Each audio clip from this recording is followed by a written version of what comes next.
জিন্দাবাদ, ইনকিলাব ইনকিলাব জিন্দাবাদ এই স্লোগান বাংলাদেশে এখন আর চলতে দিবে না বিএনপির মন্ত্রী জনাব টুকু সাহেব। তিনি বলছেন যে ইনকিলাব জিন্দাবাদ এটা আমাদের ভাষা না, ইনকিলাব মঞ্চ এগুলো আমাদের ভাষা না, এটা আমাদের সংস্কৃতি না। তিনি বাংলাদেশে বাংলা ভাষার সংস্কৃতি চর্চার জন্য উদ্বুদ্ধ করতে গিয়ে বলছেন যে ইনকিলাব টিনকিলাব এদেশে চলবে না, ইনকিলাব মঞ্চ চলবে না, ইনকিলাব জিন্দাবাদ এটা চলবে না। যখন তিনি ইনকিলাব জিন্দাবাদ চলবে না বলছেন, তখন আপনারা জানেন যে বাংলাদেশ জাতীয়তাবাদী দল তাদের বক্তব্য শেষ করার পূর্বে সবাই একটা বক্তব্য দেন, সেটা হচ্ছে বাংলাদেশ জিন্দাবাদ। উনি যদি ভাষার পরিবর্তন করতে চান যে এই ভাষাটা, এই শব্দচয়ন চলবে না, তাহলে উনি কোন ভাষা আমদানি করতে চান? উনি আবার নিজেকেই বলছেন যে আমি এই কথা বলার কারণে আমাকে অনেকে ভারতের দালাল বলবেন, তাতে নাকি ওনার কোনো সমস্যা নাই। কিন্তু ওনার সমস্যা হচ্ছে ইনকিলাব জিন্দাবাদ বলায় সমস্যা। মূল সমস্যাটা হচ্ছে এই লোকেরা মূলত বাংলাদেশের দালাল নয়, বাংলাদেশের জন্য নয়, তারা একটি ভিনদেশি তাবেদার রাষ্ট্রের গোলামি করার জন্যই মন্ত্রী হয়েছে। বিভিন্ন জায়গায় তাদের সাথে যোগসাজশ করেই রাজনীতি করছে এবং এই টুকু সাহেব পার্শ্ববর্তী দেশ ভারতের দালালি করেই মন্ত্রিত্ব পেয়েছেন, বিকল্প কোনো সুযোগ নেই।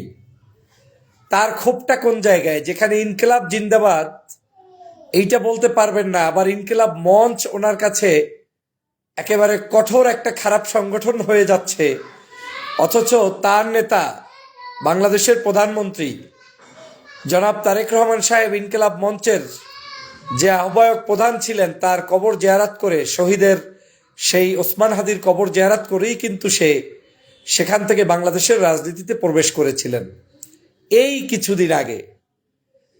আপনাদের আসল রূপটা হচ্ছে মূলত মনের কথাটা তো বলতে পারেন না।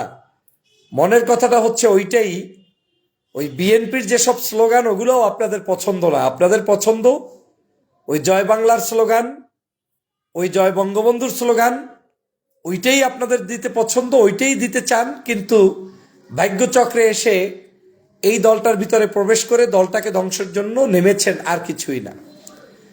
আমরা গত 16 বছর আগে দেখেছি, মানে গত 16 বছরের রাজনীতির সময় দেখেছি, যখন ফেসিবাদের রাজনীতি বাংলাদেশে মাথাচাড়া দিয়ে উঠল, সেই সময় বিএনপিরই এক নেতা বক্তব্য দিয়েছিলেন চট্টগ্রামে, নারায়ে তাকবীর আল্লাহু আকবার, সালাউদ্দিন কাদের চৌধুরী সাহেবের ছেলে। সে সময়ও একটি স্লোগান উঠেছিল যে এই নারায়ে তাকবীর এটা বিএনপির কোনো স্লোগান না, এটা দেয়া ঠিক হয়নি, এ নিয়ে প্রচুর বিতর্ক হয়েছে। আমার তখনই কষ্ট লাগে যখন আপনাদের এই শব্দচয়ন নিয়ে মাথা ব্যথা শুরু হয়ে যায়। এখন দেখলাম কিছু কিছু ধার উদ্ধার করা অ্যাক্টিভিস্ট, তারা এখন আবার নেমেছে কোন ভাষা বাংলা ভাষায় রূপান্তরিত করা যায়, কোনটা সঠিক কোনটা বেঠিক। বাংলাদেশের আমরা যে ভাষা ব্যবহার করি প্রচলিত ধারায়, এর মধ্যে মিশ্রিত ভাষাই তো হচ্ছে অনেক। শব্দগুলো আমরা সব বিভিন্ন জায়গা থেকে আমদানি করা। আপনি প্রত্যেকটা শব্দচয়ন দিয়ে আপনি কতজন মানুষকে আপনি নতুন করে ভাষা শিখিয়ে নতুন ভাষায় আপনি রূপান্তরিত করবেন? আসল কথা ওটা নয়। আসল কথা হচ্ছে আপনাদের জ্বলন্তিটা হচ্ছে এদেশের মানুষ যে স্পিডে ধারণ করে তাহাজিব তামাদ্দুন নিয়ে চলতে চায়, এদেশের মানুষ যেই ভাষাগুলোর সাথে সম্পর্কিত পরিচিত হয়ে ন্যায় ইনসাফ সাম্য প্রতিষ্ঠা করতে চায়, সেই ভাষাগুলো আপনাদের অপছন্দ। কোথায় রয়েছে ইনসাফ? এই ইনসাফ শব্দের যে একটা স্পিরিট, একটা ধারণা, সেইটা আপনি এটাকে বঙ্গানুবাদ করে ভিন্ন ভাষায় প্রবেশ করাতে পারলেই যে বড় ধরনের ভাষাবিদ হয়ে গেলেন এমনটা তো নয়।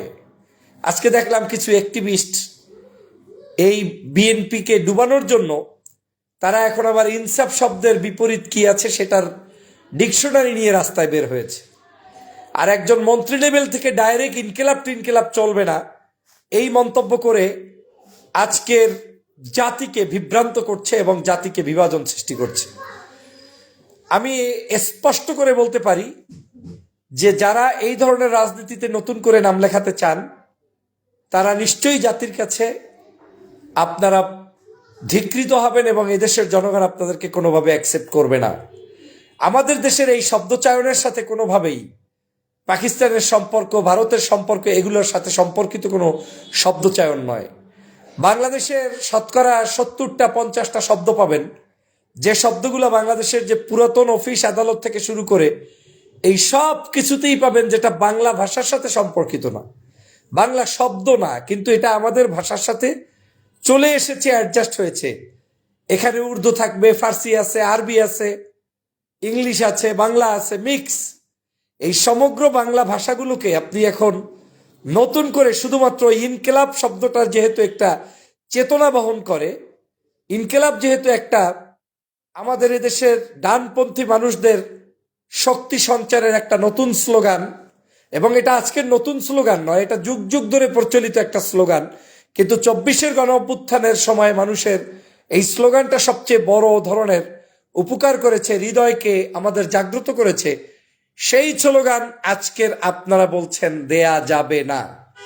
তার মানে আপনার ভিতরে লুকায়িত স্লোগান যেটা, সেটাই আপনি দিতে চান, কিন্তু সেটা দিতে চাইতেছেন, কিন্তু দল তো করেন বিএনপি, এই কারণে ওইটা দিতে পারেন না। তার চেয়ে ভালো হয় আপনি এখান থেকে বের হয়ে গিয়ে যেই দাদা বাবুদের রাজনীতি করেন, আপনি ওই বাবুদের রাজনীতিটারই আপনি পূর্ণাঙ্গ এস্টাবলিশ করেন।